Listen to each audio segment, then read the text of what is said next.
ہر لمحے کی رہنمائی اللہ تعالیٰ نے اس شریعت اسلام کے ذریعے ہم کو عطا فرمائی۔ اب سیاست ایک ایسی چیز ہے کہ جس کا انسان کی زندگی پر بہت گہرا اثر ہوتا ہے، اور انسان کی زندگی کے بیشتر معاملات کے اندر سیاست کا عمل اور دخل ہوتا ہے۔ انسان کے معاملات، لین دین، اور جس ملک کے اندر رہتا ہے اس ملک کے اندر اس کی کیا حقوق ہے اور اس کی کیا ذمہ داری ہے، ان تمام چیزوں کا تعلق سیاست سے۔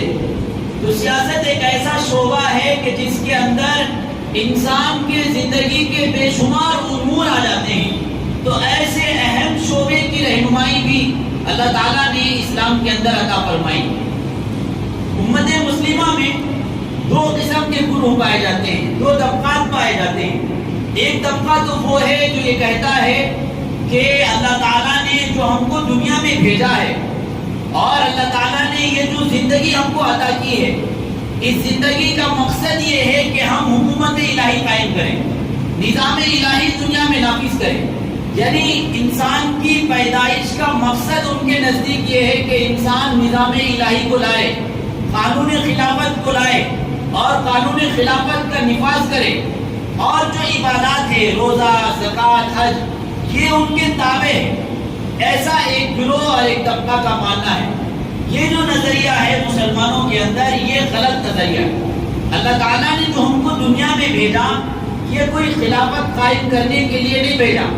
اللہ نے جو دنیا میں بھیجا ہے وہ اپنی بندگی کرنے کے لیے بھیجا ہے۔ وَمَا خَلَقْتُ الْجِنَّ وَالْإِنسَ إِلَّا لِيَعْبُدُونِ، کہ ہم نے جناتوں کو اور انسانوں کو اس لیے پیدا کیا کہ یہ ہماری عبادت کرے، ہم کو پہچانے، ہماری بندگی کرے، میرے سامنے جھکے اور میری خدائی کا اقرار کرے۔ تو اللہ تعالیٰ نے جو انسانوں کو پیدا کیا ہے اور جو انسانوں کو بنایا ہے، یہ جو زندگی اللہ نے عطا کی ہے، یہ زندگی اللہ نے اپنی عبادت کے لیے ہم کو عطا کی ہے۔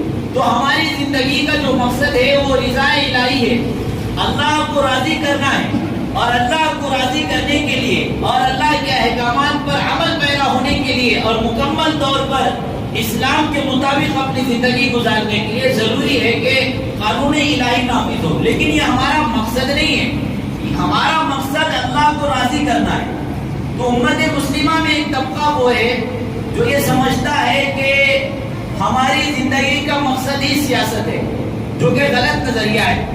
ایک طبقہ وہ ہے جو یہ سمجھتے ہیں کہ اسلام کا سیاست سے کوئی تعلق ہی نہیں اور مذہب کا سیاست سے کوئی تعلق نہیں۔ وہ یہ سمجھتے ہیں کہ چند عبادت کر لینا، روزہ، زکوٰۃ، حج، نماز، یہ کر لیے تو بس کافی ہے، باقی ہم کو گھر بار میں کس طرح رہنا ہے، معاملات کس طرح کرنا ہے، تجارت کس طرح کرنا ہے اور سیاست کس طرح کرنا ہے، یہ تمام چیزیں اس کا جو ہے دین سے لینا دینا نہیں ہے، دین سے کوئی تعلق نہیں۔ یہ جو دوسرا نظریہ ہے، یہ نظریہ پہلے نظریے سے زیادہ خطرناک ہے، کیونکہ اس نظریے کے حامل لوگوں نے ایک شریعت اسلام کو ایک دائرے میں محدود کر دیا۔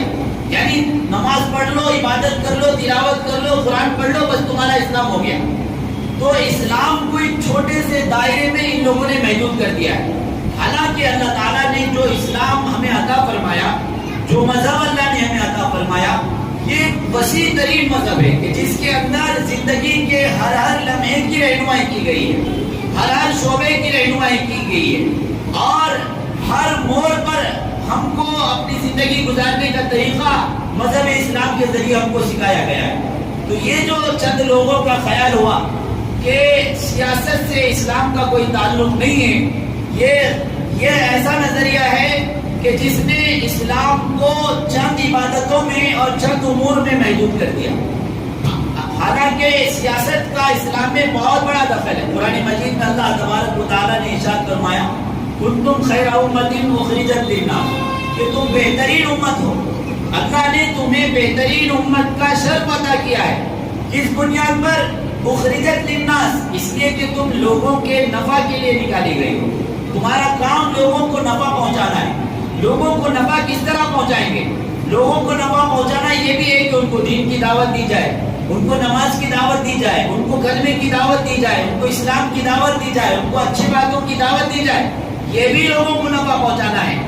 اس کے ساتھ ساتھ اور بھی جو چیزیں نفع پہنچانے کے قبیل سے ہو سکتی ہیں تمام چیزیں اس آیت کے اندر شامل ہیں. مثال کے طور پر اقتدار حاصل کر کے اقتدار کے ذریعے غریبوں کی مدد کی جائے، اقتدار کے ذریعے مظلوموں کو ان کا حق دلایا جائے، اقتدار کے ذریعے ظالموں کو ان کے ظلم سے روکا جائے، یہ تمام چیزیں بھی لوگوں کو نفع پہنچانے میں داخل ہیں. جس قدر آپ کے ہاتھ میں اقتدار ہوگا، جس قدر آپ سیاسی طور پر مستحکم ہوں گے، جس قدر آپ سیاسی طور پر آگے بڑھیں گے، اس قدر زیادہ لوگوں کی آپ مدد کر سکتے ہیں، اس قدر زیادہ لوگوں کو آپ نفع پہنچا سکتے ہیں. تو اس امت کو اللہ تعالیٰ نے جو خیر امت قرار دیا اس کی بنیاد یہ ہے کہ یہ امت لوگوں کی نفع کے لیے بنائی گئی اور لوگوں کو کما ہم کو نفع پہنچانے کے لیے تمام ہی شعبوں میں آپ کا ہونا ضروری ہے. تو سیاست کے اندر بھی مسلمانوں کا حصہ ہونا اور سیاست کے اندر مسلمانوں کو آگے بڑھنا یہ انتہائی مسلمانوں کے لیے ضروری ہے. آپ تاریخ اٹھا کر دیکھیں، اللہ تعالیٰ نے نبیوں کو بھی حکومت عطا فرمائی، نبیوں کو بھی اللہ تعالیٰ نے بادشاہت عطا فرمائی. ذوالقرنین کا واقعہ قرآن مجید میں ملتا